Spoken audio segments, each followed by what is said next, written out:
So, last couple of sessions you delved into Dejar's guided tour of the Temple of the Ferryman in Itzal, offering insights into Banzalan worship of the Soulbound. Back at Crescent Falls, Velem's plan to adopt Vadmir led to a discussion on her tragic past involving the Sneakweed Goblin tribe. The next day, Varesh gifted you 6 supreme healing potions, and Angus acquired a fire-breathing tattoo during a few last-minute shopping escapades. You all teleported to the excavation site, and you descended into the tomb of the Dragon Rider using a puzzle pyramid and an ancient key, embarking on a quest to find 5 ancient Akteshi weapons as assigned by the Archmage of the Dojin Dynasty, Etzel Azkatl.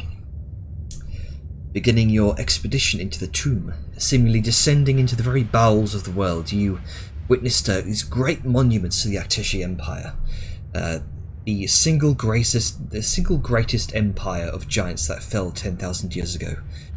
You saw great statues depicting visages of the Dragon Guard, giant warriors in service as honor guards to the many great dragon riders who existed at the height of the empire.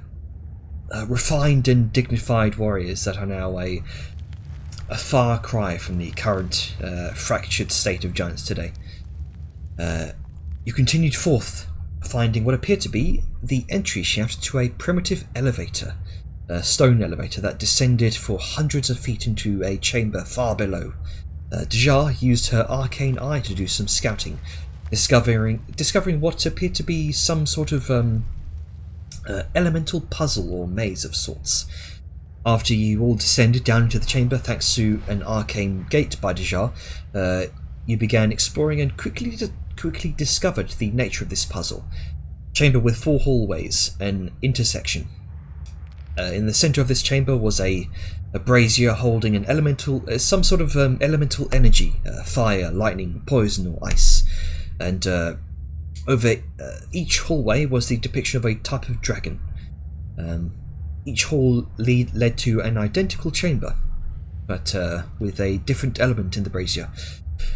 From the poem you found upon the standing stone surrounding the brazier, you discovered it associated each element with a cardinal direction. The element in the brazier an indicator of which direction to take.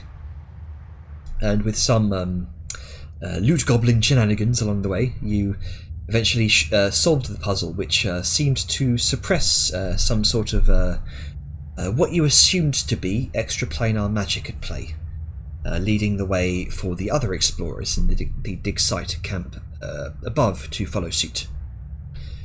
So you descended down into the hallway marked by the Red Dragon Head, with the aim to find the Crimson Tyrant, an ancient battle axe crafted with the inspiration of a red dragon.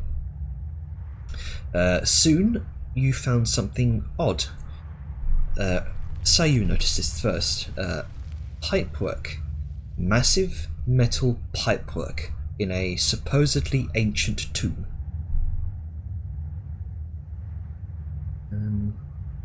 As you press forward through the ancient passages, the distant orange radiance of fire draws near, casting dancing shadows upon the worn stone walls. Gradually, your path leads you to a ravine, perhaps 30 feet in breadth, gouging its way through the very heart of the hall. This gaping chasm seems to stretch endlessly, disappearing into the abyss on both ends. Gazing downwards, you see a churning river of molten lava coursing beneath you about 100 feet below. The heat is intense. The severed corridor has left behind remnants of what once stood, as rubble now lies strewn haphazardly along the rift's bottom. Sections of ancient stonework, wrought iron fittings, and fragments of long-forgotten craftsmanship. Upon the far side, the hallway continues, and in the shadow of the far hallway, the diffused orange firelight just about highlights the metal of a tremendous metallic door that you can see, Saoyun. Hammer Strike, what would you like to do? Well, I'll be in the game shortly. I had to refresh. Oh, I was tweaking some setting. A little Okay. chug. I restarted my browser. I think we've got an order though, right? I haven't loaded in yet, but I assume we have. Yep, Angus looks to be at the very... very rough order. Yeah. Angus looks to be at the very front. I think Saoyun was going up front as well. I think Saoyun's going to be the very, very front. Okay. Do we want to go by twos And or Angus will be single second file? man. I want to say we go 2 by 2, or at least some kind of Okay. way. Yeah, Then two wide I'll- seems good because then we got like mini buddy system. I have a little suggestion even. Go for it. What if we keep the front with Grunka and Saoyun at front?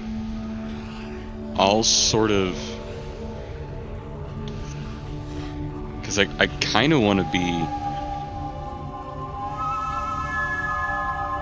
maybe more towards the middle, because I want to be around near the front in case I have to react and help heal somebody or get rid of a really bad status effect quickly.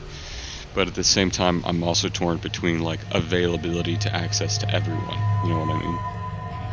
As long as I'm within 10 feet of the squish, I'm fine.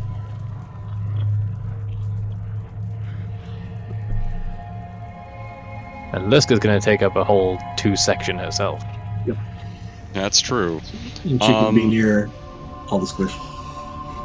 Yeah, I think that's a really good one.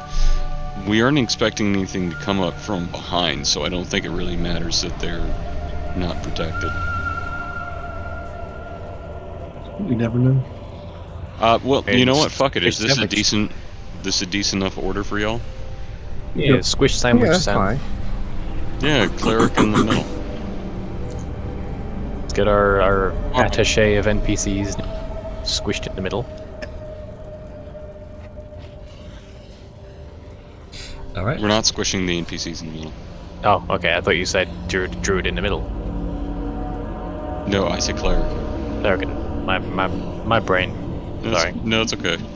Do not worry, gamer. Okay, so they're at the back, then Liska, then Angus? Question mark? Or you want me more towards the No. front, the parliament? I'm in the front right now. This is the order that we currently have. Are you fine with this? I'm fine with this. Just there's no Yeah, Sal's up front with you. Sneck will probably be next to me because she hasn't been put on the. It's a 2-1-2-2-2. 2-1-2-1-2. 2-1-2-1-2. Yep. It's like a football Well, I game. counted you as 2 because let's be fair. You're a thick bitch.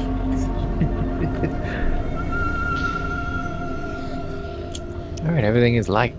Getting less good. You heard of a double wide wall. How about a double wide wall with legs? So you're gonna say I double kind of wide like wedge? this because there's enough gaps that I can go in between if I need to, or swap out with Sal. Everyone's tightly around Liska where she can do her little badass reaction things, Yeah, she's about as and you wide. folks are able to quickly get into a flank on either side. She's about as wide as 2 people anyway, so it's good. So, Okie dokie. again, as long as I'm in 10 feet away from people who are more likely to get hit. Gucci. I don't know if you are.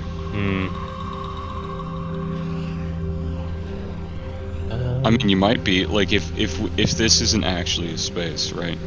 Then you're actually 5 feet next to me. And then Sal would be at a diagonal, so she would be out of your range. No, she'd be within range. Be exactly 10 feet. Like, It's for a instance, fucking you're game. 10 feet away. How do you Aesthetically? waypoint in this thing now? It's because we're not on the I grid. know, but you should be able to waypoint. Like, Oh, right. if you're doing measurements, tab, enter, shift, Space? alt, space. I thought it was space. Seems like space, yeah. Well, space ain't working for me, motherfuckers. Damn. Maybe Don't go worry to me. Maybe it's a keybind. settings in Dracula. I can flip myself. How do you flip? F. I don't know why I tried F, but well, this is our life now. Okay, so Oh, it's As wait, everybody else can see, we have I'm a single brain left-handed. cell. okay. So it's Wait, the way you have him, Angus is left-handed. Yeah. you are here. Fuck. You are here at a 30-foot span of this ravine of lava. It's about 30 feet between this end and the other end of the span where the hallway continues. What do you do? How much chain and rope? If we have a collective 30 feet of chain and or rope, we can get our druid, who is currently a bird, to fly over. Tie it off. I'm just going to point out a very obvious flaw in your plan. If I don't know, it can't support really heavy people like maybe There. Liska, or some of us that are probably like Angus around, just with his armor and shit, 300 pounds ish. That's I mean, not. And Liska is. Liska might be wearing hundreds. mithril, but Are there any Yeah. stone pillars that have fallen, or like any stone that we can repurpose here? Like a pillar that's fallen over. Yeah, like a fallen column, or like some flags, some really big flagstones, because this was made by giants. Most of Something the that could potentially bridge the gap. most of the rubble that's fallen over it seems to have collapsed at the bottom of the ravine. There are piles of rubble sort of sticking out of the lava surface. That's about it. There's lots of like little pieces of rubble scattered about. God, why healing? Making a whole chart. Okay. If we come across like, I can't remember how the floor of the previous rooms was laid out, but are they like big flagstones here, or is it just like rough stone? It's very large square flagstones. A couple of them you can see are sort of cracked upwards, like they've been loosened over time.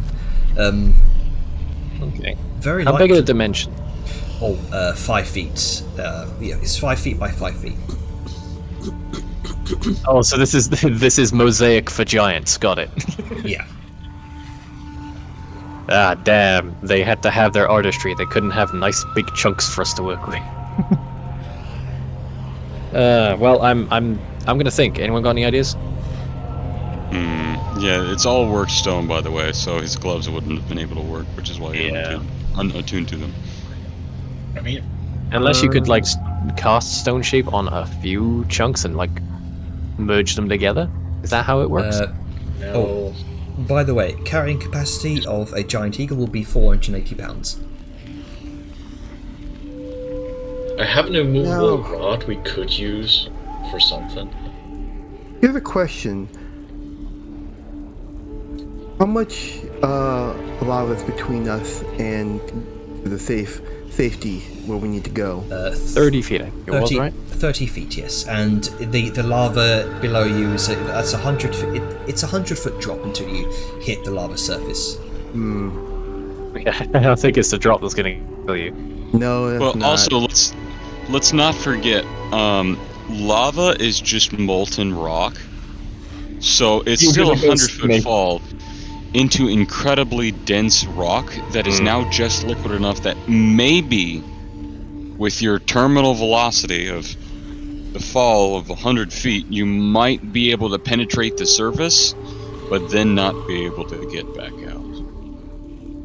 It's Does the immovable rod have it's charges? absolutely a death sentence. No.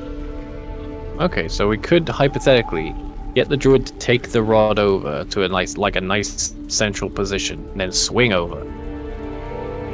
using How that far- as how long was the point. gap? It's still like 30 feet.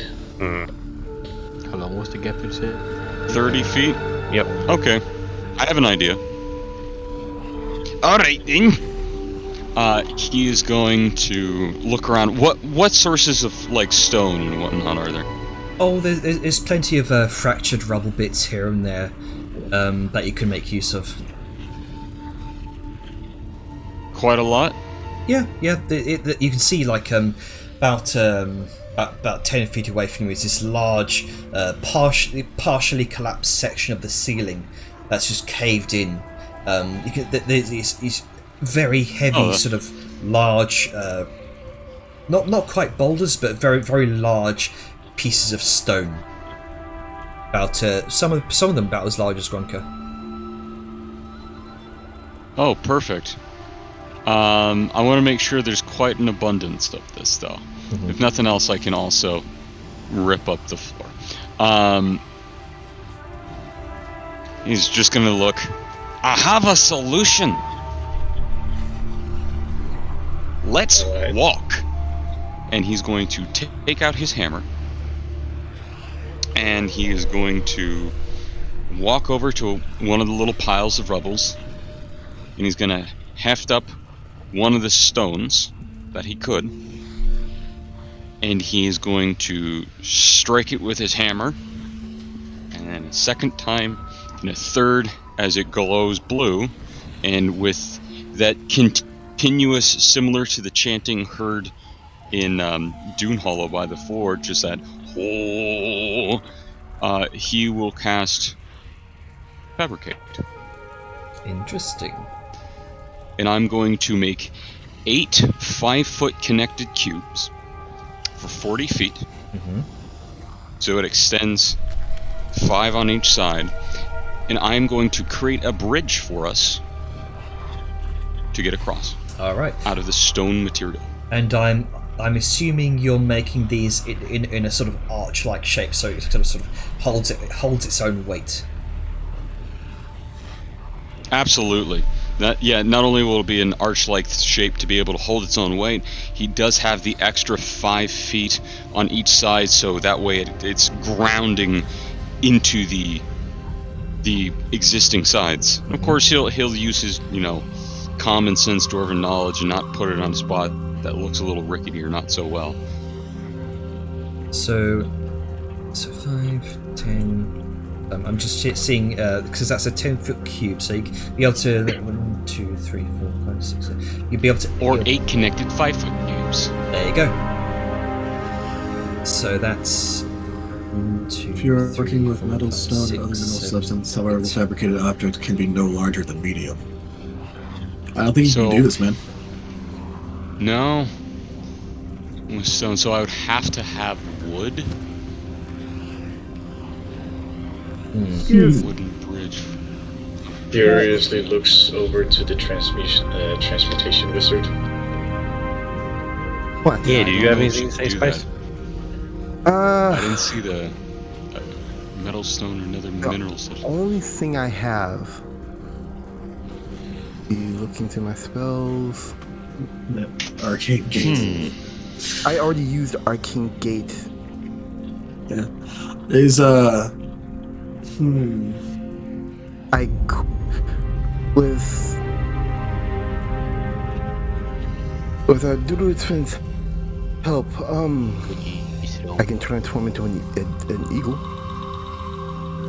Carry each other across. Carry some people across, and then when it comes to Liska, both of us try and carry her.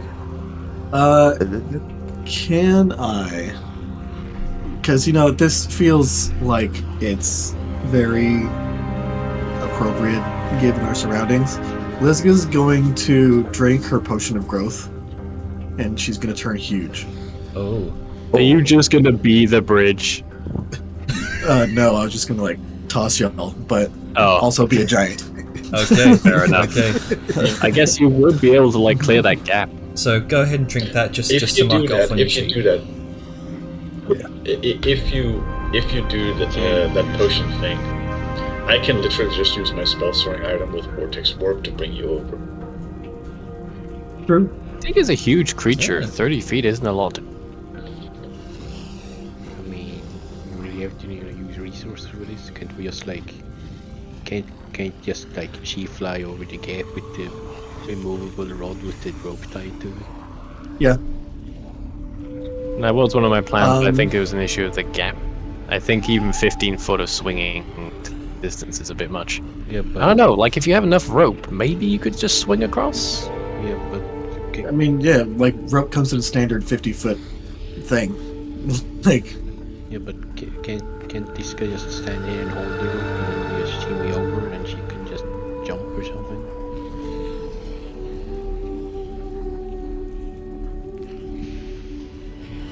there's. Good point. I mean, I do think, as was stated earlier, the immovable rod and then tie a rope would definitely be the most logical sense. Okay, But that Liska's wasn't big crazy. now, and she's not making the suggestion. He is very large, you're right? I mean, go guess me. I mean, you've got multiple I would options still- here. I would still say the cheapest option in terms of resources spent is Liska growing huge and throwing us. How I about? do not want that. No. Yeah, because all it The takes is cheapest, not the best. a low roll, and someone dies. Yeah, the consequence of that is certain death. But I would say, having a rope attached to the rod, mid-span gap at a certain height, and Liska pushing you while you're holding onto the rope like a swing, that could probably very easily get y'all across. Alright, so Is this with or without potion of growth? I mean, I've already taken the potion of growth. I know. well, Well, we're committed. Let's do But it. we're just guaranteeing the success of the rope plan. yes. I don't understand how we anticipate this to work. It's A like movable rod can just freely float in air, so we get the druid to fly to an appropriate height where swinging is more possible. Tie a rope to that, obviously, before we take the rod up. And then Liska can give us some extra momentum to clear the gap with the swing. entirely possible. That it's is like that is the layout. So I'm swinging on this rope Yeah. why is it- across a gap. Yep. Yeah. Probably use chain because Chain would be better, yeah. you're dense. Let's put it that way. Yeah, I don't This is trust the weird. rope, and I don't want to do that. I know we've got chains somewhere. Well, I know most. I mean, didn't you have chain because we were using it for the dragon piercer thing? And also, most ropes can hold, like especially like a solid hempen rope, which is probably.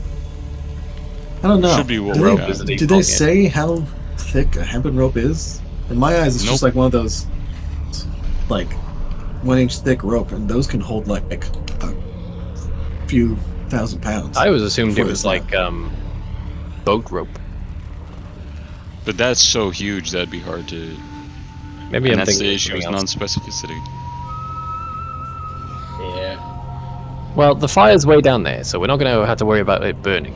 The weight Not here. may be an issue, but rope is tough by nature. Now That's here's a something question. cut through. Sorry, go on. Angus has fabricate. We need a chain. We have rope. Can he not change the rope into a chain? It needs That's metal, not how it doesn't works. It has to. Mm. Damn. I mean, you could technically make it metal rope. I could. Well, Is no, that, is no, that one rope of for your metal. things that you could things? Well, no, I meant like, can Angus, as long as what he's transforming is metal, he can make it all metal? I'll ask the Forge Cleric. I have to have. Yeah. I have to have a value of metal, and I can turn it into another thing. So I could make a chain with a gold coin, something like that, right? Well, I meant, I don't know why I was saying a metal rope. Can you make a cable? I Cable. could just make a cable. Yeah. And just be like, bam, here's this steel cable. Yeah. I mean, we can guarantee safety with that.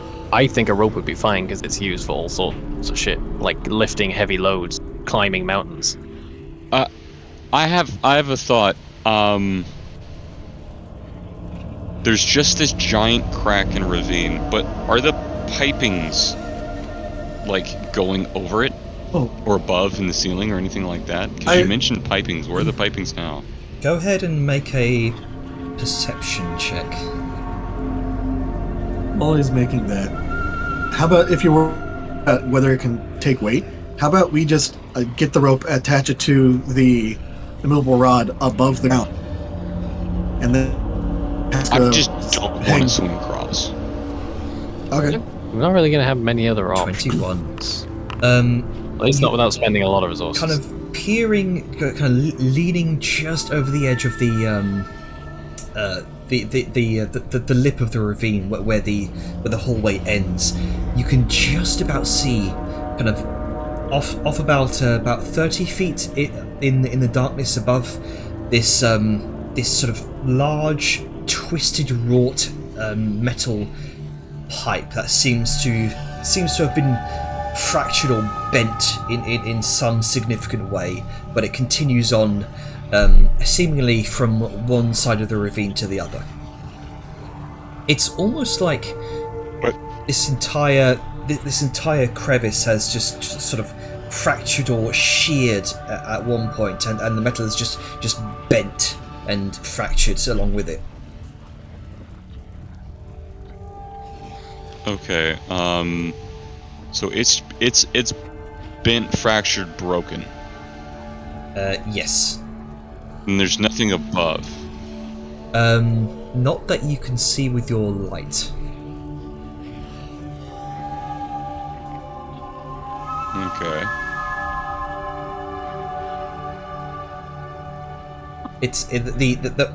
The metal is still connected from one side to the other. It's just very bent and warped. And it's also 30 feet down, meaning we'd have to get down to it, walk across. No, and then it's climb up on the other side. it's about 30 feet above you.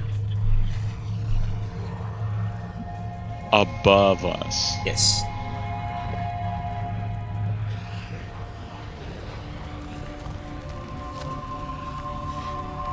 I personally think swinging on a rope is better than walking across a round pipe that's rickety and fucked up. Yep, I agree. That, and also Liska can literally carry Angus and put him down, if so desired. Oh, please. Actually, Liska's 20 feet tall right now. Yeah. Oh, it'll be easy for her. She literally could be the bridge. Yes. I mean, if you're so stupid. if you can maybe support yourself with like some sort of sword or blade or I'm pretty sure she has I'm pretty sure she has the stomach muscles to just flex and Yeah, Liska's gonna B, plank. the same with the Yeah, Plank yeah. across the. this would require. That, and she has Although how are you going to get up from that position though? That's the thing. Same way I would otherwise get her across Vortex Warp. I have 8 uses of it on my spell storing item. Okay. Figure it out when we get over there. I mean, I can literally teleport every one of us. I'm over down there for Liska being a bridge, but let's try the rope first. Let's do bridge. How much Unless stone party can wants you her to be a transmute bridge. to wood, I can do a cubic by the foot. way? That's not going to be enough. Exactly. I like the idea of like Angus going is like, how about we just walk across? I'll make a bridge. Oh wait, no, I can't do that. And Liska's just like, Bridge. suddenly, Flex's abs, I am bridge. not the only one who can make a bridge. Yeah, Liska does like her normal workouts are those things where it's just a wheel on a stick She and you go planks. out. Yeah, and you go out and then use your abs to pull back in. She does that all the time. Sure. So yeah, Liska's Sure. because of the memes, Liska's gonna make herself the bridge. Okay. Oh god, no. Even worse. All right then. So Bridge I it is. don't want to know. you watch. You Do it. So, are you? What are you doing to clear that extra 10 foot gap? Because Liska's about 20 feet tall right now. This gap is 30 feet. I'm lifting my arms. Okay. So Liska Just just like in game, your reach is equal to half your height again. Yep. Okay. So she has a 10-foot reach. So If you want to like stick a sword in the ground for extra stability, Here's the thought. Eh, Give her the Rod of Holding. If she has 10-foot reach, put it out there. That way it'll be around her pelvis area. So that way she's also laying on something and not just totally supporting herself. If you're going to do it, there's something to think about. okay. I would also Sure. point out Sure, if rod someone's holding, So- the immovable rod has like 8,000 pounds of like just supporting weight. yeah, you Okay, can okay, hold it okay. down. So yeah, sure. so here's what happens. Liska kind of takes the rod, places it near her stomach, and kind of holds up her arms, and you kind of all wonder what on earth she's doing right now. And then she just begins to tip forward and just falls forward, and in that split-second motion, she reaches beneath her stomach, clicks the rod, and you feel this boom. As you suddenly, Liska's just stretched out over the gap with her arms outstretched. I mean, memes aside, the fucking balls on Liska for like falling face first Towards towards lava? a lava That's how cavern. she do. I really hope this rod is not counterfeit. Here we go. Yep. So Yeah. I It's would- a movable rod with a question mark. It's like yeah. I was wondering So- why that question mark was there when I bought it. No, it's a movable rod. So with this type of thing, I would I was otherwise going to ask you to roll athletics, but because the immovable rod is there supporting your weight, you don't need to roll. Nice. Right, let's cross then, I guess. Be very careful, and sorry in advance, Liska. And Vellum will sort of start stepping on Liska. Actually, you know, I just thought, Liska is going to, like, holding the rod. She's going to turn over so she's up, like facing up, Okay. and then she's just going to, whenever someone gets to her legs, she's going to grab them. Actually, fuck yeah, she's going to sit on the rod, use her legs as like a stationary thing, reach forward, grab someone, and then lay back down and put them above her head on the other side. Okay. Oh, There you go. Easy enough You to are do. not allowed to say shit about my phrasing anymore. What? Did you just Sit on the turn this rod. into a fucking workout? Yeah, she did. Yeah. She's gonna be. She's doing crunches now. Oh you know? god. Angus just over there shitting himself. I love it, like I love Vellum, it. unaware of the Angus plan. is visibly not okay with this.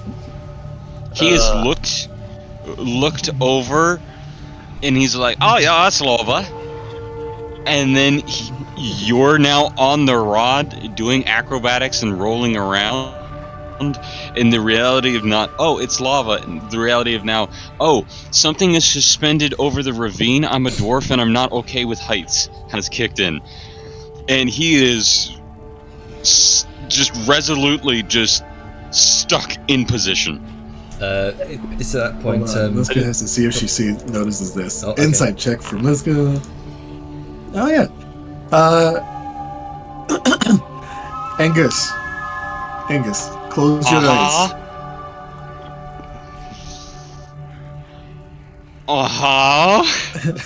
Is that?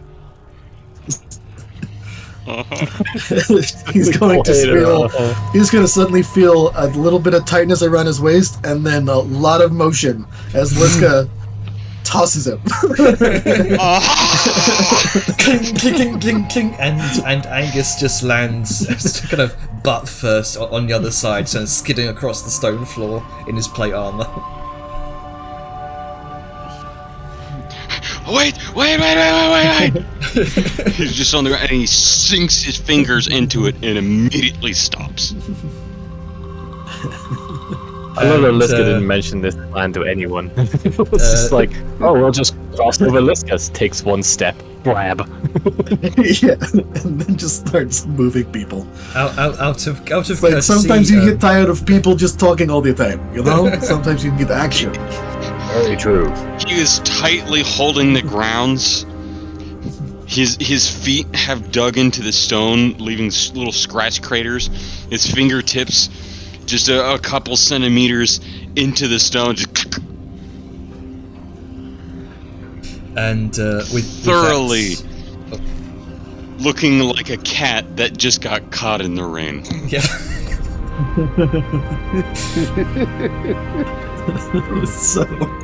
So yeah, Liska's gonna, with the party, like, fuck it, she's used to the party, but she's gonna look at Ida, who can't fly across, like, hey, are you okay with me lifting you and putting you onto the other side? It's fine. I think Angus's intuition was correct. Each of those draconic visages back there seem to indicate the other giant tombs. Tuli and I can backtrack and explore one of those other tombs if that's the case. Shall we all Are you meet? sure? Well, that is what Yeah, I agreed mean, upon, we've- yes? Okay, I'm just saying from what we've seen, this place is already very dangerous. But, okay. Perhaps, if I may. I'm gonna go on record and say that's a bad idea. Okay. Ida, maybe Yes. you and Tuli can examine the main chamber before heading into any of the other tombs.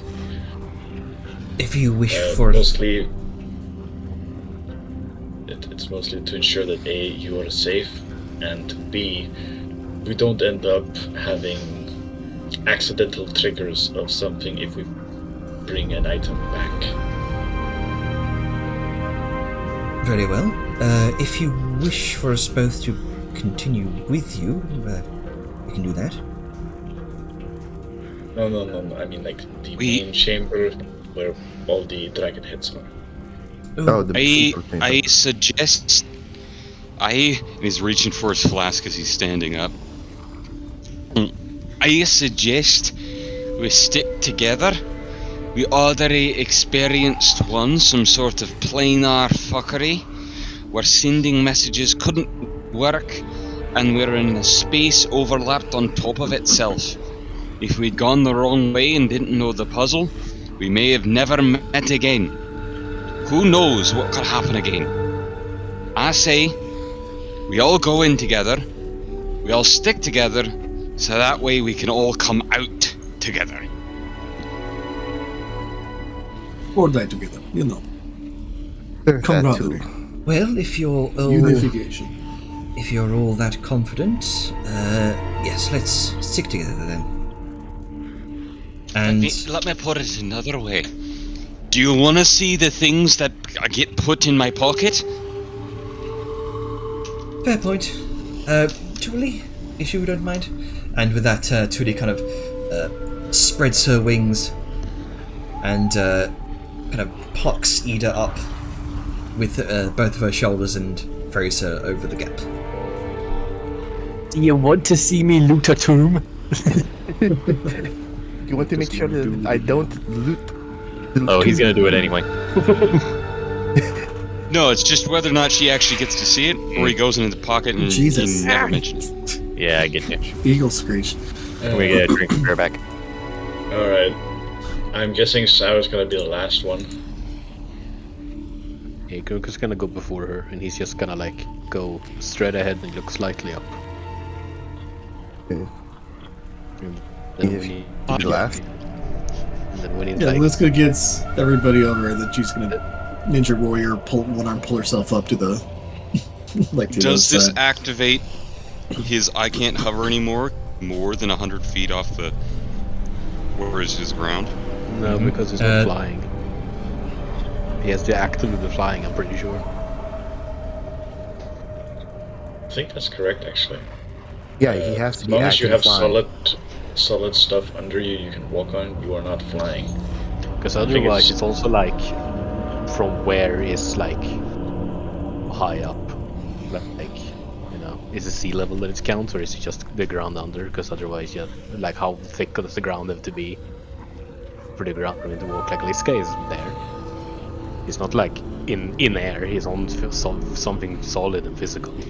So you're just kind of walking over Liska right now, then. Yeah. She's not tossing you? I mean, Well, she's sitting. kinda- She's picking up and setting. She's picking everyone up and setting them down on the other side. But since Angus had his eyes closed, she didn't want him to fall backwards or something, so she tossed him. That's fine. I just had the funny mental image of she's been given a gentle toss to everybody to make sure they clear it. Oh. But Grunka's just floating, so he keeps on going in one linear horizontal movement. He just whee! Oh yeah, I forgot Grunk can fly. He can, but he isn't. He's just walking. I'll be honest, I kind of forgot he could fly. Well, now you've been reminded. It'll be useful later. It's a secret tool that will help us later. Yeah. No one expects Yeah, he's just a walking flying there, barbarian. she's flying there. Alright, so the only one that's left is now Liska. Yeah, but him being notoriously scared of heights doesn't seem to be too bothered. For some reason. I mean, he is on the Yeah. ground. Yeah, Liska's gonna just, like I was saying, Ninja Warrior that shit. Like, gonna reach underneath her, grab the rod, kind of swing off, and then just one arm pull herself up, grab the other ledge, Okay. disactivate the rod, and then pull herself up. Okay, so this is going to be an athletics check for you. I got Vortex Warp ready with my spell destroying item in case she misses. Okay, so So you're, I also have the immovable rod, so I can just reactivate it instantly if I start falling. So oh yeah, no issue. 21. You very very little problems with you kind of, especially using the immovable rod, which well, I mean, you already have advantage there, so. So Just do gymnastics. Yeah, so you just heft yourself back up onto the ledge, using the rod as leverage. yeah, she salmon ladders the rod and lifts herself up until she's above the ground, then swings. Alright, we did it, guys. We passed the first hurdle. We're an hour in. A So I will simple take back her 30-foot immovable rod. gap. Hey, a 30-foot gap's not simple. Especially when there's lava at the bottom. Yeah, no, we don't want to die. We want to live. Yeah. So tall did Liska, she became like 20 feet, did you say? Yep, she's 20 feet tall. 20 feet with a 10 feet reach. Yeah. Terrifying. I hope. So, yeah, it's a good thing that we're in like a giant's complex. Otherwise, it would be hard if it was like, oh, okay, now we gotta go in this small tunnel. Yeah, that's why Liska. That's also a reason why Liska's like, oh wait, this place is made for people to be big. I don't like the fact that he's 20s. It was probably just terrain. Yeah. Arrows are indicating about elevation. So Okay. you continue She's so loud. through the corridor. Time wavers by as you, as you kind of follow that pipework a little bit. You're noticing here, this short piece of corridor, more pipes are joining the first, like tributaries or of a tremendous river, or the branches of a metal tree, until they eventually disappear back into the walls. And the hall here comes to an end as you stand before a colossal dark steel door, reaching a towering height of 40 feet. Its surface is embossed with a magnificent depiction of a fire giant smith in the throes of creation. He wears a fiery crown upon his head and bejeweled ceremonial armor. With his hammer held high, he forges an axe, handle covered with the gesture of scales, while a dragon's wings spread majestically behind him.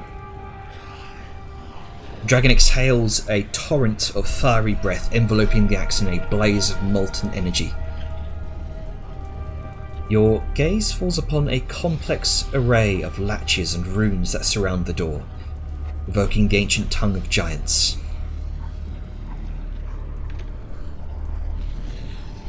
What do you do?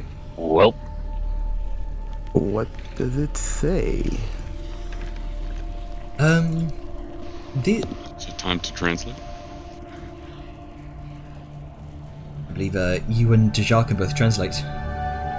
While hang on, let me add Thule and Ida onto the map as find well. your notes.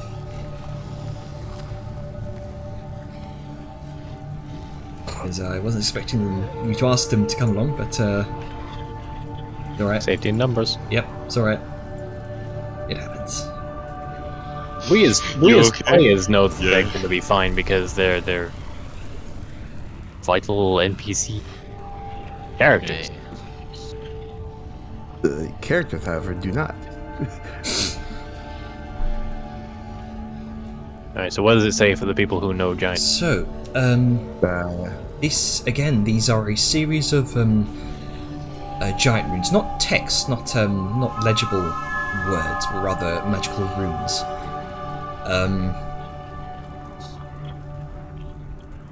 It's very similar to the first lock you found on the entrance of the Tomb of the Dragon Rider. This is another arcane lock spell.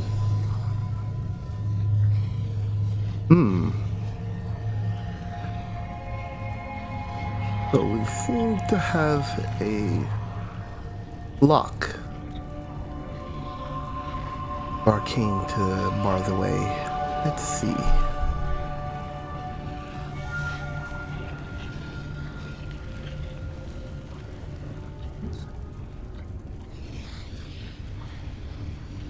Man, if only somebody knew the Nox. How many times have you actually seen people use the knock spell? Never. Nice.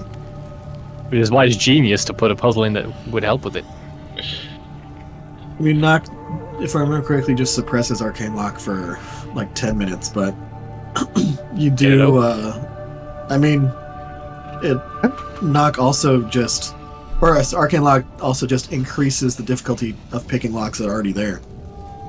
I'm gonna You can cast, still pick an arcane lock. It's just I'm gonna cast Dispel Magic on this. Oh shit! that works. What level? 5th level. Oh, Oh, big dispel. big guns. Okay. With that, you weave the spell in your hands. This crystalline light illuminates the area, and very very similar to how you dispelled the magic of the gate spell that Mortifax had conjured. You send it forward into the arcane locks, and you watch these various cogs and sort of metallic dials begin to unlock across the enormous metal door.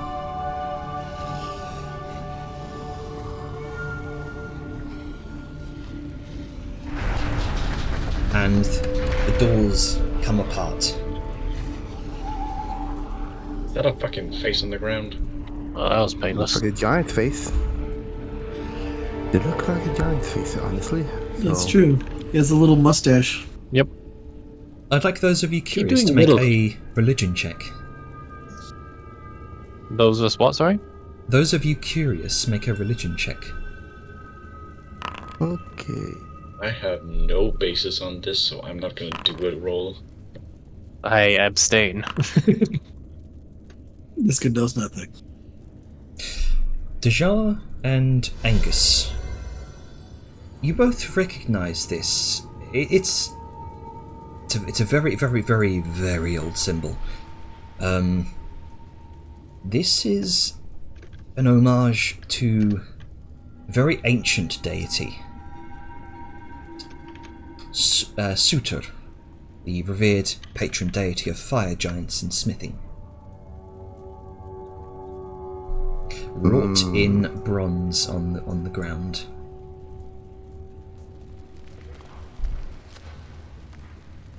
Richard just looks to Angus, then backs to the symbol on the ground. Sutur. Am I not correct, Angus?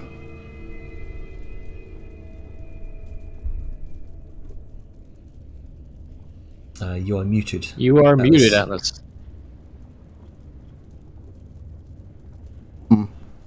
I'm sorry, I could barely hear what you said because I'm having a shit connection. Oh, sorry. I said suitor. Isn't that right, Angus?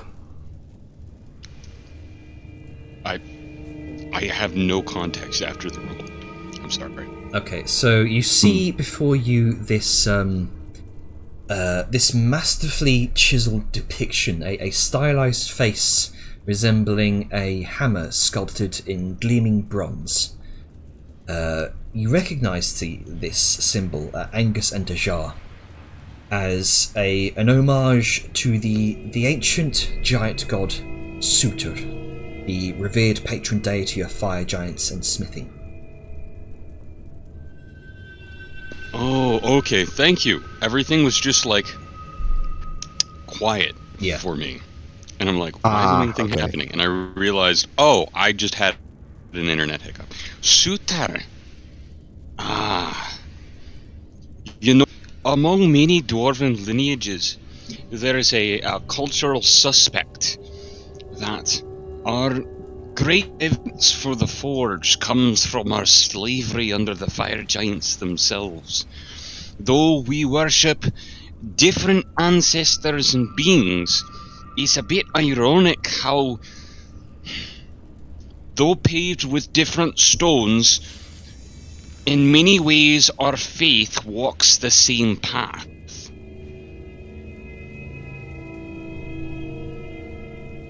Either way, as he spits on the thing for Sutur. That was... That's for a great grandpappy. Okay, that's one thing. Still archaeological. Okay. Whatever. You can also see what look like scattered piles of brass plates in various places across the stone floor that glint in the light. And it's Don't very like those. Glint. Oh man. They're not covered in ash or soot or dust. They're glinting. it's clear that these plates of brass were not delicately crafted with finesse, but rather hammered into shape with an almost crude precision. The jagged edges and rugged appearance speak of a utilitarian aesthetic. Which goes one thing further. Are they covered in the dust and soot and grime you would expect for it in this tomb of this area? Yes, they do appear to be partially covered in dust and all sorts of grime from eons past. It's just a small glimmer of brass that you can that reflects off of your light sources that you can tell that they are indeed some sort of brass. And Understood. I was making sure it's like, yes, these are obviously new. Just like, wait a minute. So, stepping beyond this threshold, you find yourselves in a grand expanse, some sort of ancient stone foyer that seems to have mostly defied the ravages of time. The air hangs heavy with sweltering heat, the very presence of fire infusing the atmosphere. The scent of ash and soot intensifies here and intertwines with the air. You also kind of there appears to be two what looks like, I can actually find where I didn't lose my place.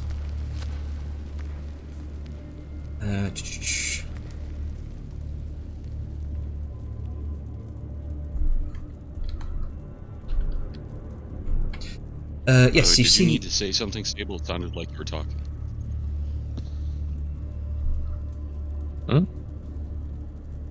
Well, you said and sounded like you were going to talk. Did you need to say no, something? that was an of concern that the game paused and suddenly the phrase "stepping past the threshold" was uttered. I thought I'd stumbled into it. Oh, okay. It's Excuse like, me. I did an upsie. Hey, Janner, can you make me big again? Yes, one It second. didn't translate over. Let me go in. Width 3, height 3. There we go. Yeah, go. Yeah. So, at the very heart of this chamber, you see a monumental metal capstone. It's wrapped by enormous chains that ascend into the ceiling, disappearing into the shadows above. And seemingly the chains, like colossal serpents, return back down past the doorframe here and here.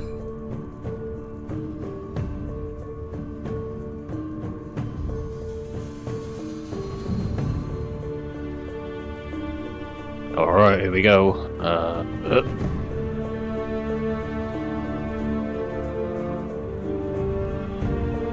I'm being very cautious, like shield is up at the moment, i.e. dodge.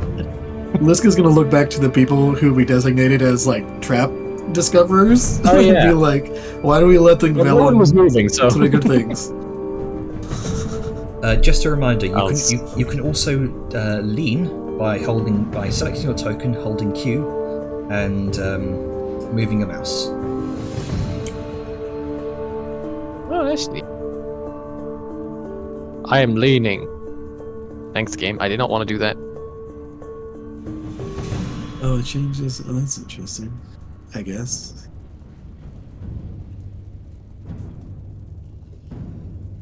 That pop-up's probably going to get very annoying though.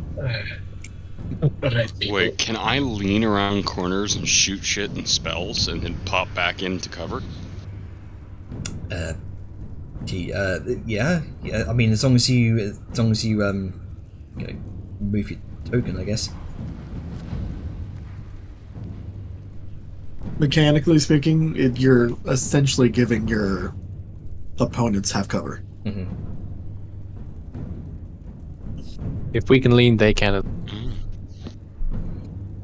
Your attention is also drawn to what looks like two enormous metallic chutes, it seems, sort of covered in these ancient metal gratings.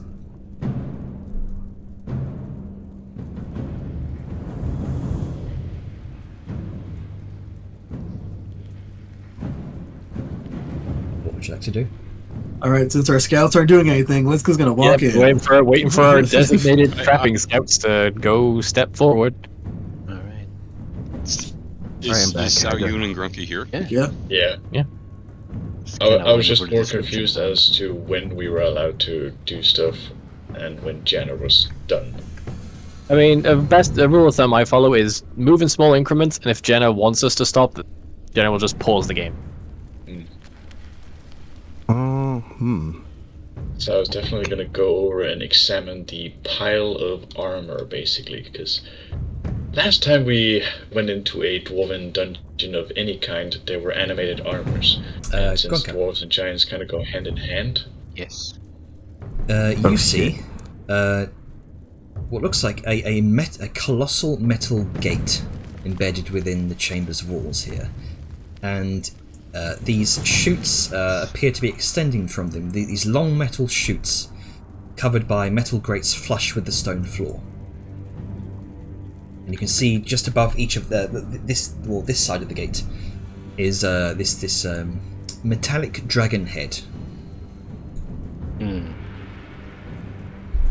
How deep does that like, is it like a foot deep? About The groove? it's about 3-4 feet deep. Okay.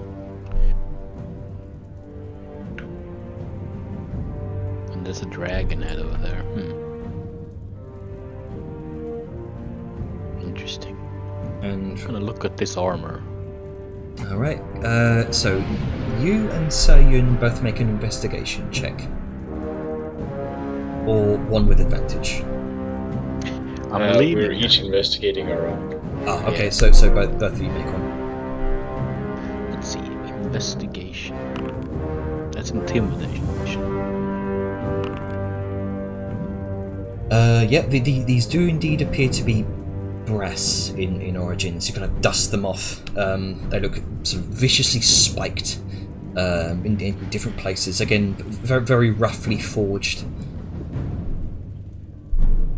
And that's How that's big what is you it? make Like, up. is it like a human sized? Is it like a human sized? Does it look? Is it like even bigger? But they look like fairly big plates, all kind of scattered about. Sao is gonna take what she perceives to be a shoulder pad or shoulder plate thing, and she's gonna sort of turn slightly and look over to Angus and sort of gauge whether or not it's in the similar style as his. It's odd. It doesn't seem to fit, like a shoulder as you expect it to.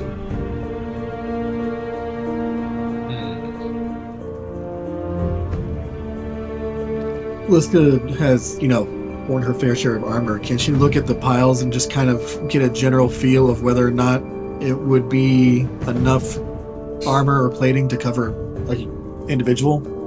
Like that looks like a chest piece. Those look like shoulders. Those look like pauldron, like chassis, stuff like that. Sure. I'll give you. Just make me an investigation check with advantage. In a similar vein, I would like to do an arcane check, because Okay. we've dealt with magic armors before. With a +0, nat 20. Okay, so Sayun, go ahead and make me an Arcana check then. 25. So as you're both kind of convening over this, you notice that lots and lots of banded pieces of plate. Nothing like a chest plate or like leg plates. In fact, there's a lot of segmented plates here. Far too many for like. This is not made for a humanoid. And it's at that point you find, Sayun, that there are a number of strange giant runes kind of scrawled upon these plates. Very roughly made. When you say roughly, do you mean quickly? As in, they were just hammered out? Yeah. Both your and Liska's wits combined. These were manufactured, mass-produced.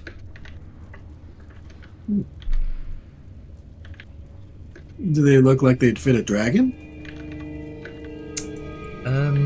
Make a nature check for me. I'll give you advantage on this.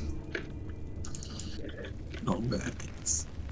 Meanwhile, Sao is gonna sort of showcase to Angus and Deshar, because they know the language, and specifically the runes, and sort of point them out here and there where she finds them. Okay, 50. You're not quite sure. But it doesn't seem like anything you're familiar with, particularly what looks like some sort of faceplate. It almost looks like the front of some sort of great furnace, like a. It should be. The faceplate. Player knows what this is. Liska does not. Let's get like. So it's like the faceplate, quote unquote, is a grate, or is it just a molded face? It looks like a grate, like you'd see at the front of a furnace. All right. And it's just shoulder, arms, and like base plate. Nothing that would be with a torso or legs. You see something that looks like clawed. How would I put it? Clawed sabatons, like boots, but lots and lots of segmented armor plates. It's wee little boots. Well, I don't know what kinds of creatures this would be, or what this would be for, or why they're just strewn about like this. I mean, this place is, I'm guessing this is the fire giants, so maybe these are fire elementals or something? Or what were fire elementals? Did giants use elementals in their combats? I mean, they used them in their graves, so I guess they might potentially use them Possibly. for like soldiers. From what I've read in books, they were very military oriented and very attuned with fire, so it's a large possibility. Wait, is these like them fire ones we came across in when we went when we were down dealing with them deep dwarves? Pardon me? Yeah, I mean, it could potentially be. We fought a lot of fire elementals when we went underground to fight off a Deep Dwarf war. And I think, if my memory is right, they also had like armor on them. Some of them did, yes. But some of those were deeplings, she motions to Granka, deeplings trapped in some kind of magical binding. Yeah. You also you were using them as like a weird core for the fire elementals. Yeah, now I'm going to ritually cast Detect Magic. Okay. I don't know why I do. Like, I never ritually cast these hands. While, That's what Liska while does. she's ritually casting and spending time on that, Sarah's showcasing to Angus all these runes here, because this would be something he's interested in. Ancient giant magic. I should also mention, you saw those massive chains kind of snaking up from that massive capstone. You can see that, like massive serpents, they're sort of snaking their way down towards these what you can presume to be two massive metal gates, kind of coiling around these heavy winches. As I assume Grunker's kind of crawling through that chute. Shimmying along. I mean, Don't do it, Granka. Just falls through. Liska wouldn't notice. I'm not in the chute, I'm just on it. Okay. Don't do it. Don't do it. That's where the lava goes. So we noticed these chains kind of going up and around and coming down to the mouths. Mm-hmm. Is what you said? Yes. This is gonna be like, oh, this looks interesting, and she's gonna grab one of these and start lefty loosey, righty tighty. All right. So she's gonna start. Go ahead and double click. Yeah. Oh, can you double click? Oh. Counterclockwise? No, that is check. I have advantage. And I You roll with 12. strain against the weight of the capstan. Sweat beads upon your forehead and threatens to trickle down and sting your eyes. You're not gaining any ground. Yep, I'm sorry, Yeah, guys. I can lift over a ton, but I can't push this. Fully old and rusted and shit. That's true. That's true. What are you doing over there? Let's go. Oh, it just. This looks like. And she points to the casting. This looks like this opens those, and she points back to the mouths. So I was just thinking maybe we could, reactivate the forge and use the lava as lights. Oh, it sounds like an idea, but maybe it'll activate other. Speaking of, Grunker, you have dark vision out to 120 feet. You can see this. Yeah. Gazing beyond this chamber's confines, you see a boundless space that lies ahead. A cavern of prodigious proportions. It's vastness stretching out into the darkness. Faint illumination emerges from the distance, hinting at the presence of remote fires casting their dim glow from below. And as you strain your ears, that subtle rumble reaches you, the sound of distant lava burbling in ancient veins. High above, the cavern ceiling is adorned with these what look like colossal ancient pipes that weave this intricate web beyond the expanse. Here and there, glimmers of metal catch your eye, and like precious gems nestled within the rocky ceiling. Chains dangle like ancient vines attached to mysterious machinery or forgotten pulleys, remnants of a past era now dormant. And amidst this, the grandeur of your surroundings, you just about spot, in the very centre, a complex and immense contraption, sitting shrouded in shadow, in a 20-foot deep pit. Vague silhouettes of colossal cogs come into view, their interlocking forms resembling the gears of some intricate clockwork mechanism, weaving pipes twist and snake like serpents of brass or bronze, you're not sure. The chamber's design sort of echoes a blend of both utilitarian and artistic aesthetics here, combining form and function into a marvel of ancient engineering. Purpose unknown to you.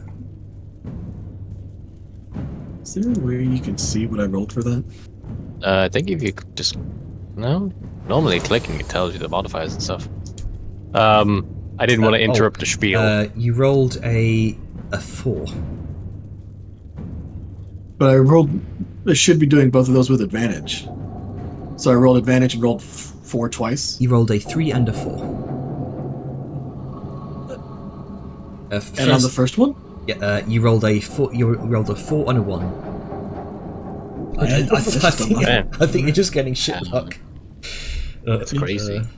Here we go. Let me give it a whack. What if we added 4 to that? There you go. That'd be Why did Lister 16. turn it the first time? I just tried to turn it both ways. So What was the first one? God, it's just a Clockwise USB or fucking thing. counterclock. I don't remember. okay, I so think I did counterclockwise twice actually. Now that I think about it. I will do clockwise. all right, When so, it's okay to, because I see Jenna had paused. it's just to stop guidance from falling off. So go ahead and try that. Oh, okay. Without Ishara even What looking, guidance cast on? Oh, there you go. There you go. This is cast on Liska. So Nope. Well. Still succeeded. Yeah. damn. There you That's so yeah. At certain points in time, it's just like some things should just be a given. Yeah. But So- someone the size of giants, as strong as giants like respectively, well, can't do so- it. But a dude that's 6 foot tall can turn this thing. All right. She'll lose enough for him. So My immersion is broken. as you're kind of straining against the once more, you strain against the weight of the caps, and the chains themselves begin Oh, to I have pull. a very important question. Yes. Can he reach the capstan? That's a point. Just about. He has to kind of reach up high for it. Then how is he getting leverage to push it? Just May I pass my 19 to Liska, because it makes more sense. I did not it's think all of the good. height component, but I just let me thought ask, I let me ask a question, Okay. if I can. Liska, at your size, what is your current push-shove weight threshold? Like over a ton? No, that's at large. What's it now that you're at huge? Is that 4 times higher now, or 2 times higher? It's 2. yeah, it's twice. Yeah. So a couple tons. Okay, so in that case, I'll get rid of that check for that tile. So as you I'm just teasing, man, but I mean, he's got a point. as you push. She's the size of giants and of legendary. Okay. Point taken. Let's move forward. So as you push against you and Liska, we'll say, push against the capstan to turn it clockwise. Liska's gonna lift Willem up and hold him in her chest, and together they'll push. There you go. So you push it around. You're noticing the chain is pulling taut, and every so often it seems to be pulling slack and skipping a link. It seems that this direction appears to be to lower the gates. Which way did you try to push it? Clockwise. So we do opposite. So it was counterclockwise. Okay. I cannot double click on it. Probably because the game's paused. There we go. Right now? So counterclockwise. So, the chains above you creak and groan, disturbing for one of the very first times in presumably millennia, as you've been pushing and pulling this thing. The two massive grates behind you grind open, flooding the area with orange light as molten hot lava begins to pour and spill forth into the chutes, travelling into the chamber, the central chamber beyond.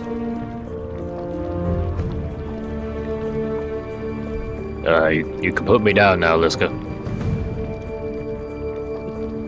Liska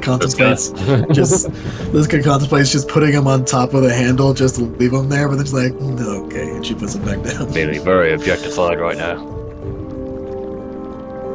Thank you. I'm not going ahead, I'm just moving so I can see.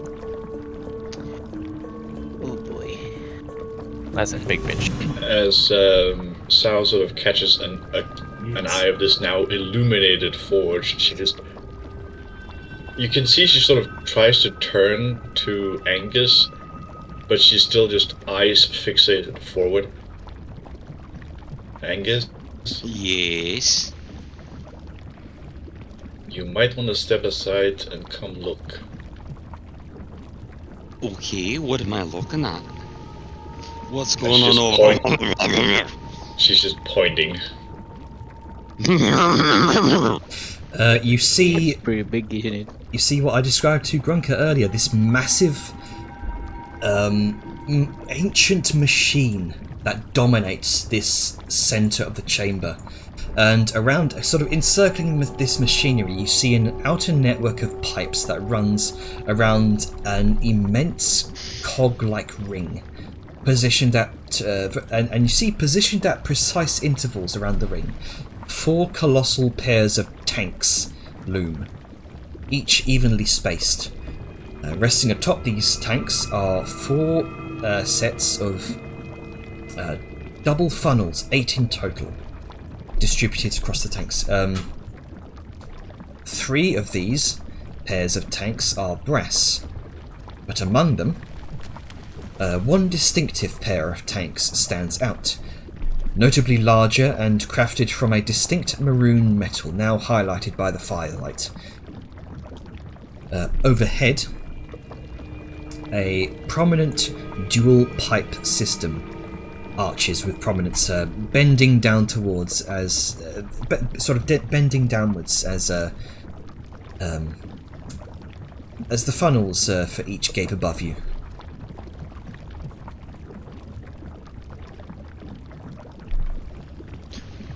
Oh my goodness gracious.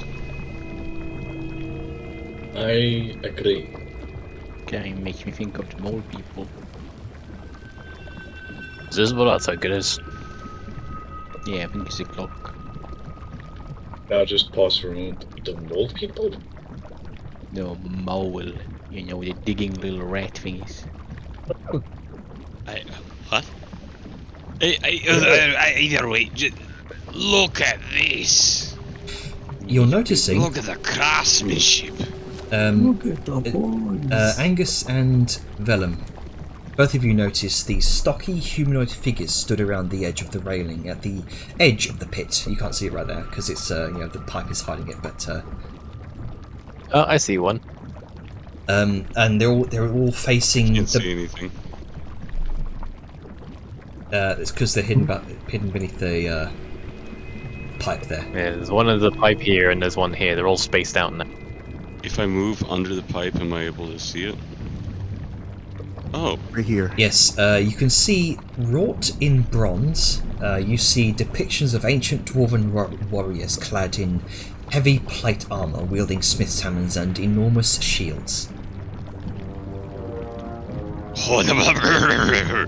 I'll let you guys. This makes no sense. Also, Janner. but does it? No. No, I mean, like, I get the enslavement part and all that part of history, but look at the craftsmanship. These are way too well built to just be like servants. He peers intently at the one that he's next to. Detailed craftsmanship, intricate inlays, high precision, right-angled, beveled.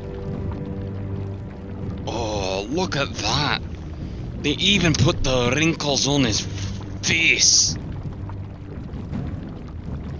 Things like this, you don't just do them for the hell of it, there's reverence it.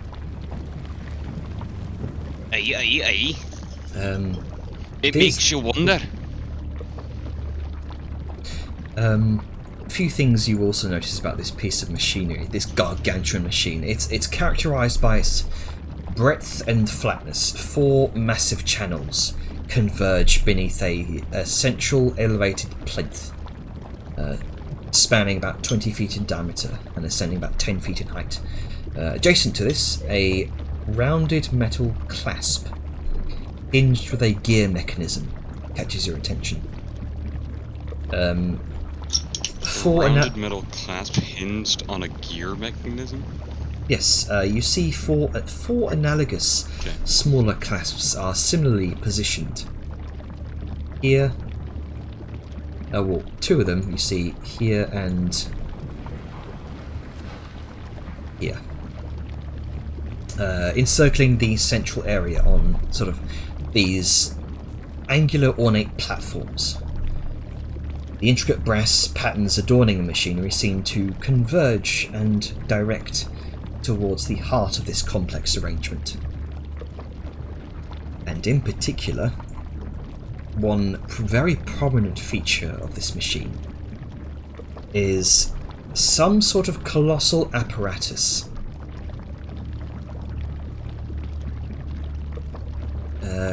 Here.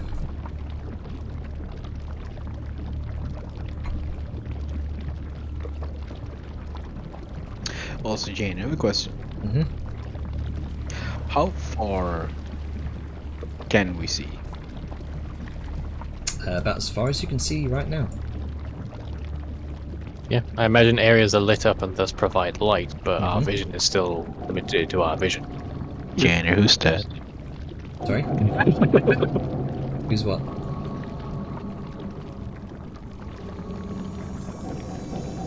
That appears to be another one of these bronze dwarven statues. Scared me for a second there. I see. So many. Janner, question. Yes. You mentioned tanks of I forgot the color used. It was a specific color. Bronzish or brass-like color. No, there was for some reason I Oh. remember bluish. Yeah, sort of greyish. One pair of tanks appears to have this sort of greyish metal. What you Right. Whereabouts are they? what you presume to be these. Ah. Is it a metal I recognize, like by the color and the stuff? Make me an intelligence check with your and add double your proficiency. Would I need to be closer, or can I do it from here? I'd say you could probably do it from here. Okay. So make a what check? Sorry. Intelligence check and add expertise, so double your proficiency. Okay. Right. Yes, I can do tool check and specify the ability score. There we go. Gander, I'm. Yes. Detect magic. Think There is a distinct aura of transmutation upon each of these bronze dwarven statues. I was just gonna casually talk out to Sal and Angus. These seems to bear the mark of transmutation magic. Very old. Sorry. Finishing up here. What was that then? Transmutation magics? Is Angus speaking in Dwarven? Yes. Okay. Yes. These statues are bathed in it. What type of magic is that? Transmutation. I can change one substance into another, like stone to silver, for example. It can also be used to animate things. Oh, That too. like they're little workers or something? That would make a lot of sense that they'd probably have little automaton slaves to work for them. What happened? About Oh, that. God, you think these were real people that got turned into solid brass? That's what I'm thinking. I don't think so.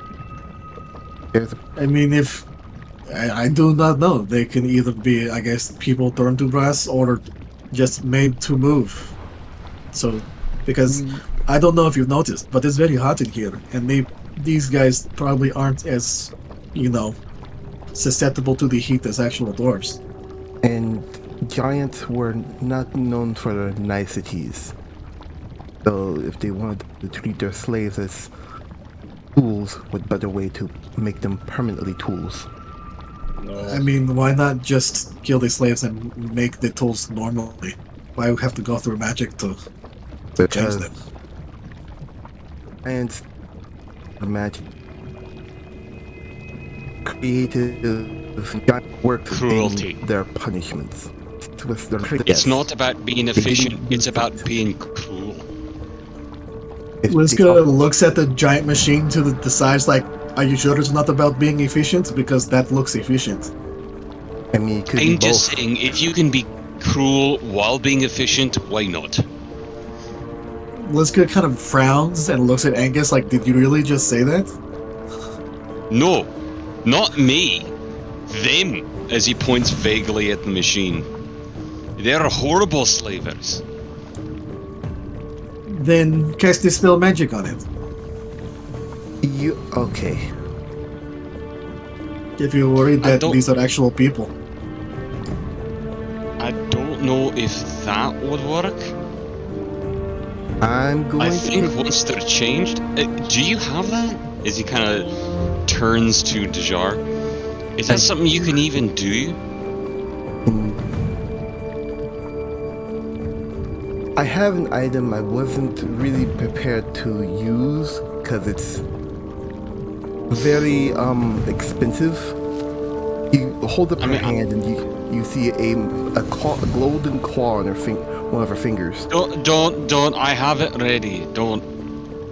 I have it already, but I'm just saying this one here, this mage claw can do dispel magic at a very high, very expensively. I could just say that. Right. Proficient but costly. I get you. Right. You know what? I'll humor you, Liska. I'm not sure if it will work, but it's an interesting idea, and I'd love to try it. And, if it doesn't work, then they weren't dwarves. And if it does work, you just say it's one of your friends. Well, maybe some magics can last forever. if one thing turns something into another, there's ways for it to be just forever. But like living beings. Petrification is a spell I've read about. It I is don't know something- that one. It, That it is- turns people into stone permanently. Yeah. But likewise, as I'm sure the shark can confirm, it can also turn them back. It was the same spell. Now that doesn't. If someone's more powerful than this, than what you're trying to dispel, it will revert. Well, how do you know if it's more powerful or not? Well, it's Exactly. not always the case.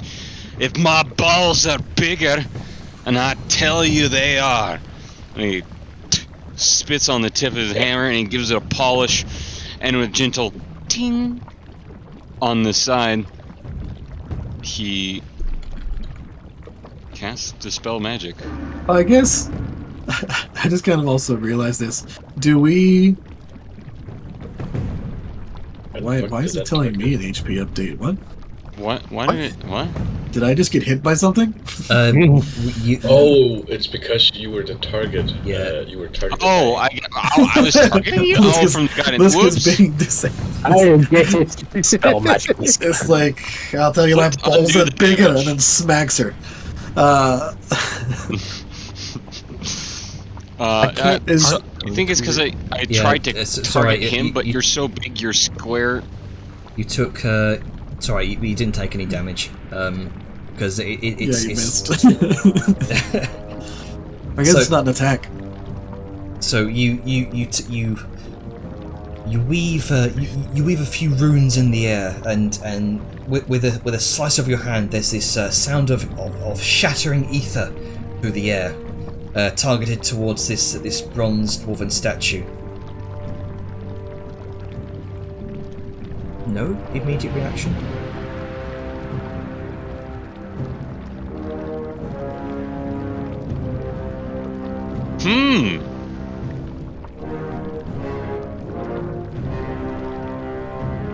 He kind of like raises his eyebrows.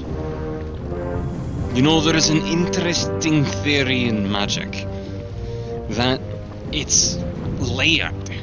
I like to think of it like tiers, eh? Like Like an onion? like a cigarette. A big old pyramid made of levels. Right? For me, depending upon the intricacy in which I weave it, either instantaneously, I wouldn't have a perceived effect, as I just would successfully do what I do, because my magic was more powerful, or opposed, if the magic I'm trying to break is more powerful, suddenly I'm hit with a mental wall, and I enter a sort of contest of will on whether or not this magic remains or if I can rip it apart. That did not happen. So either there was nothing to go away on this spell, or I did it. That Let's gonna look at the dwarf and like player wise, I realize we probably could have done this beforehand, but Liska's gonna look to see, are there any runes carved into this thing? You do see a number of runes kind of carved into, or rather embossed into the metals, particularly around the chest plate area. What do these mean? Let's see. I know what those are, as a rune crafter. They mean... Jenner, what do they mean?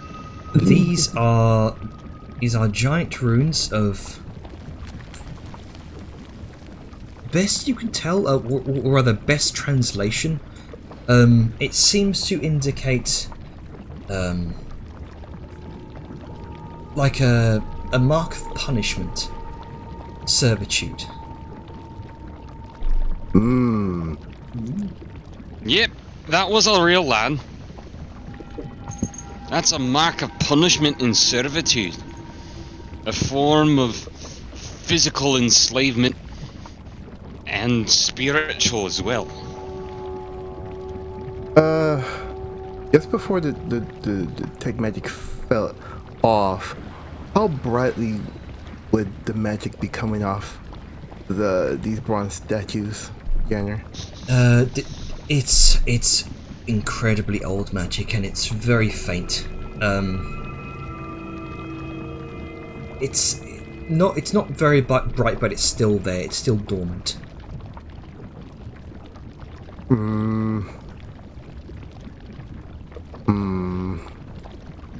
Let's see something. I can do it. Definitely, I can. You know what? Actually, This isn't party chat, Janner. I'm gonna use that lace, the laystone siphoner. I'm gonna use that. See if I can suck away the magic. All right. I feel like we're giving too much attention to this one dwarven lad. Well, So, figuring out, because there's multiple ones, figuring out one helps us figure out the others. so what does it say on the Laystone siphon? Does it allow you to do that? Let me see. Hold on a second. Does it say Wow, like here. you can suck the magic out of something?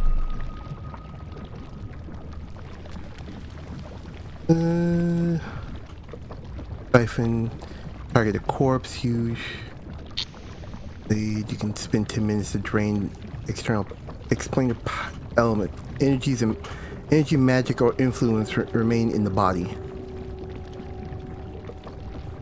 Okay. So I mean, the creature must succeed a charisma saving throw against your spell DC, even though This is only for undead? No, this is for corpses. It's for a corpse of a huge, small aberration, celestial, elemental, fey, or fiend. If there is one. But this isn't any of those. We aren't those, we're humanoids. Yes. You kind of poke the tip of your dagger against the back of this statue's head, and begin to activate charge of the dagger. Is that? Let me double check the wording on this. Yes, please. If that's actually if that expends any charges. I don't think it does. I'm reading it.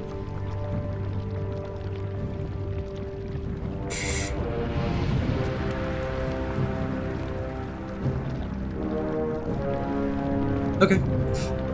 So you place the tip of the Laystone siphon on the back of this statue's head and activate your siphoning ability, the dagger's siphoning ability. Nothing much happens.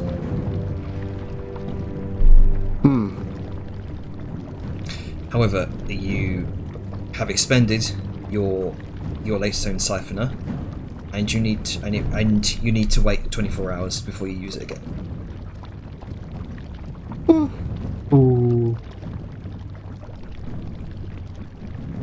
Experiment was had and it was a fail, but at least you learned something.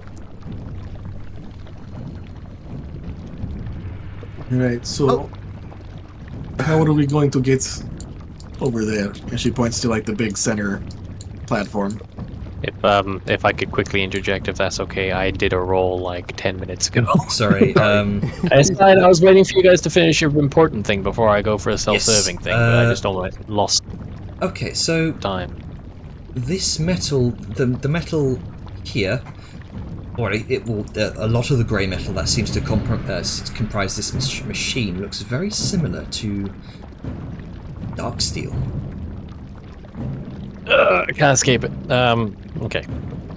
As long as I reckon. There's some dark steel work to this.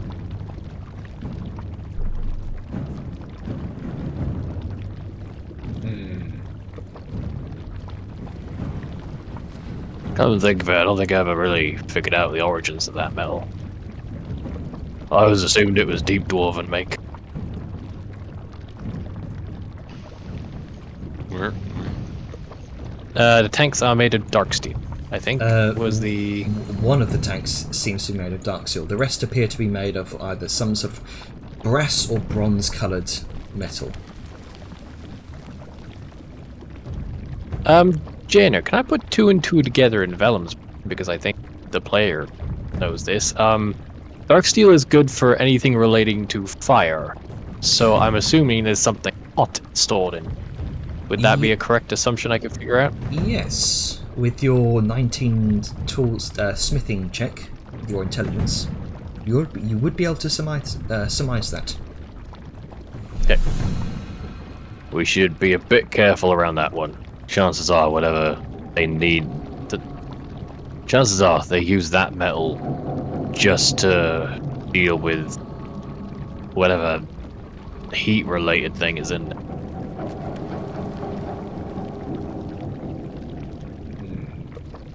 Okay.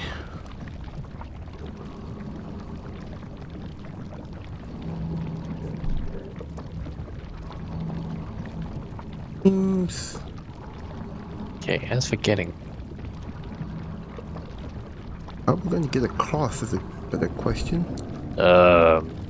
Looks like there's a bit of ground over there that might do it. Some of the floors caved in. Yeah, there's a yard slithers over here. Yeah, that's quite a drop. I should And also I want to make, go explore over there. I should also make mention of the thing I was trying to highlight earlier. This enormous extension of the machine that stretches towards the cabin ceiling, measuring a towering 70 feet in height, mounted on what appears to be some sort of pivoting mechanism.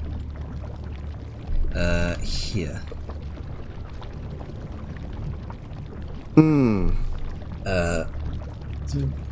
This extension culminates in a circular, flat head adorned with a series of giant runes etched into the metal along its length.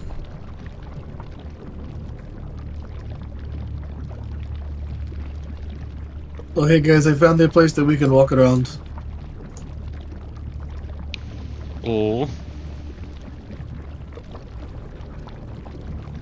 You talking about those very thin bits there? I'm No. talking about this walkway here. Okay. Something's bothering me about this giant machine. But I can't put my finger to what. I Is wanna it know the what it ceramic does. lava? Just steps over the gap. Oh, there's more. There is more place for the lava to flow out. Is there a difference? Yep, found a room.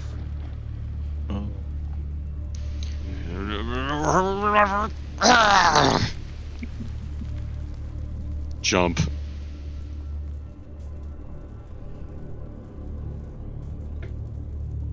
Vellum will Is that help the whomever. ravine we had to cross? No. No, that one was 30 feet.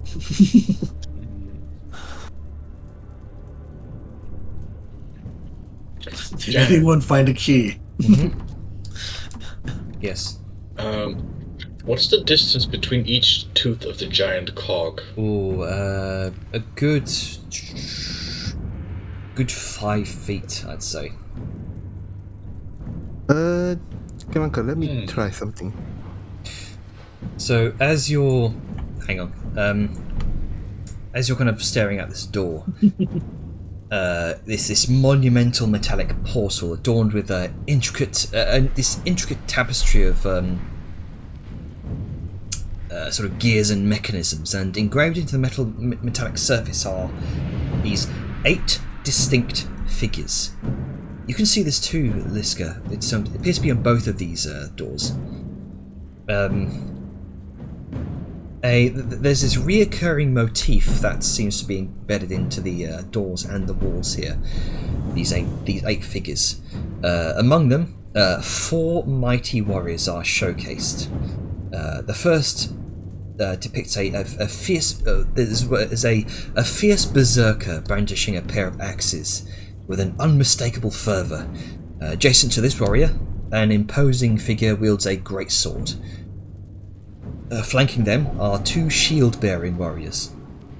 All of them appear to be giants, and among them, two unique individuals are portrayed. An elderly master craftsman engrossed in perfecting a precious jewel, showcasing the devotion of an artisan.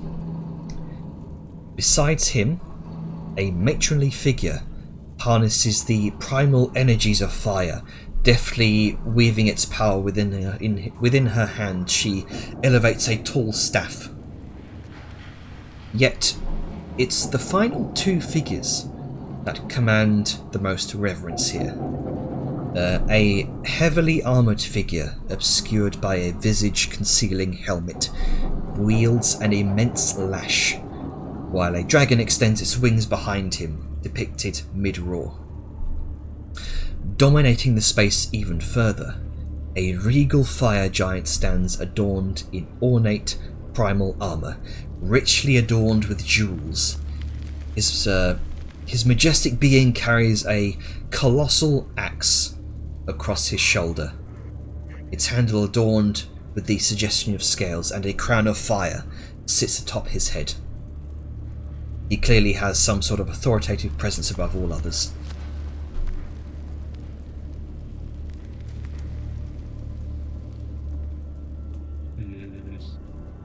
So do we want to try and clear these rooms out one by one, or get a lay of the land first? I have a thought. And gesturing back to where they came from.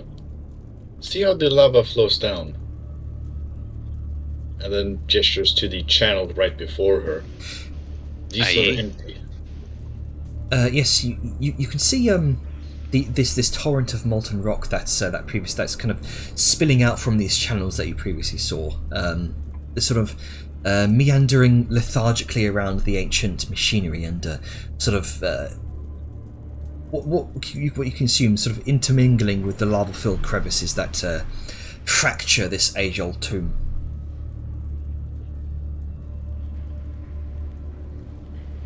Okay, so you think we should go in here first?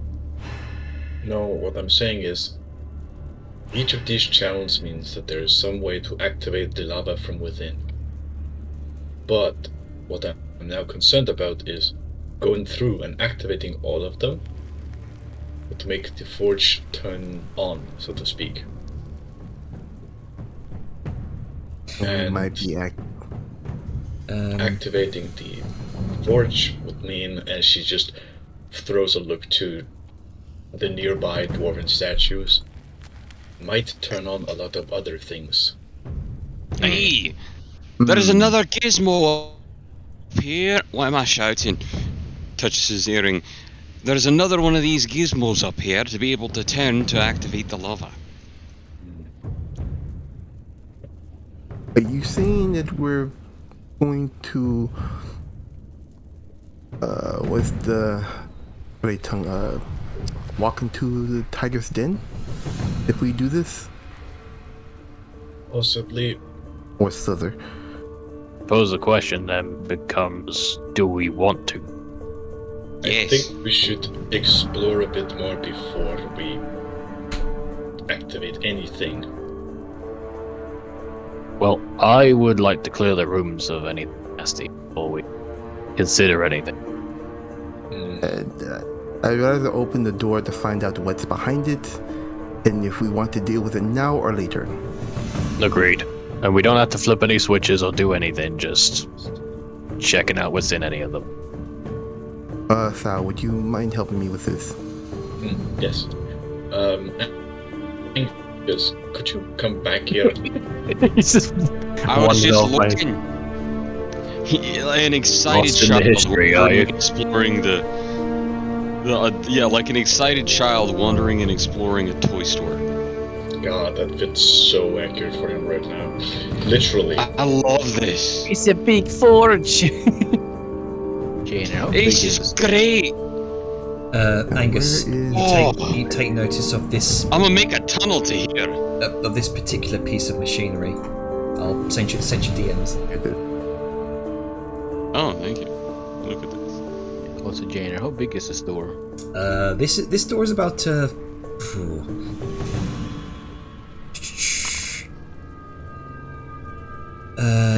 It's 15 feet by it's a 15 feet by 30 feet. Oh, ho, ho, ho. 30 feet. The cogs in his mind begin to spin. This is a mechanical hammer. Mechanical So- hammer, as in. And A then it's also- mechanical hammer. Look, as he points, there's even levers. Yeah. Oh, this has to be powered by the magma itself. Look, and there's the feeding chutes up there. And he points. And it's like an automatic hammer instead of having to raise it yourself. The great machine does that for you. Instead, your job is the wise eyes and a steady hand to guide it. I think I'd still rather hit it myself. Yeah, not when you're doing something of this scale, lad. Trust me. Oh, As the tremendous the creak feast of Sutar. Uncle, don't leave me behind here. as the massive doors creak Now you open. sort of. So, you see, this expansive chamber stretches about 80 feet wide, 100 feet long. Its ceiling swallowed by darkness. Positioned on either side of this space, colossal brass cogs protrude about halfway from the floor, flanked by hefty metallic levers. At the far end of the chamber, a dominating mechanism takes center stage. This intricate creation seems to be an amalgamation of stone, metal, and time-weathered leather. All encompassed all sort of ensconced between two gargantuan metal cogs. And rising from one end of this contraption is a massive metal pipe connected to what appears to be a furnace. While its counterpart on the other side here appears to be a set of tightly clenched leathers, resembling what you conceive of them as enormous bellows. Okay, so here's this part of the mechanism. Hey Angus, I found bellows. You're gonna Bellows? look at this hump of bronze. I didn't see the stairs. You just fell down the stairs. Stairs. Wash your Uh, legs, no! I think there were supposed to be more of those guys up there in the furnace down here in this. I have a feeling that these are remains? Question mark? If they are the remains, then I'm worried what happened to them. With your detect magic Age, still up, time, maybe. with your detect magic still up, Dejar, these give off similar transmutation vibes. These are plates. Yep, the Yaris had this feeling and just. Yeah, those were the remains of the punished. How they got destroyed, I do not know. And she just doesn't even look behind her, but gestures pointing at some. There's some scattered remains over there as well. Hypothesis? Maybe the giants got angry and smashed one? Or did it just fell apart? The age could be just from the ruined state of things. Maybe some rocks fell on them or something. No, there would be rubble on top of them. When I looked over at the statues, the magic was there, but weak. I think whatever is holding them together are Remember those bones that had runes on them or letters in is it Mothholm?